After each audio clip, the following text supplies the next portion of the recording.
Një ngjarje e rëndë është regjistruar gjatë orëve të natës në fshatin Dorës në njësinë administrative qendër të Librazhdit, ku një bujtin me konstruksion druri është përfshirë nga flakët, duke pësuar dëme të konsiderueshme materiale. Sipas të dhënave paraprake, policia është njoftuar në orën 22:46 për zjarrin në bujti në pronësi të shtetasit Enver Shkurti.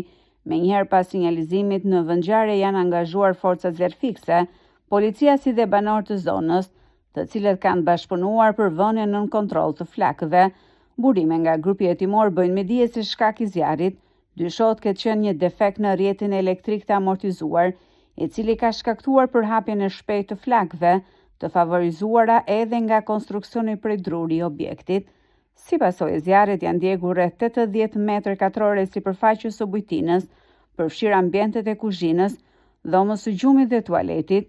Objekti përdorej për aktivitet turistik dhe përbënte një burim të ardhurash për familjen pronare.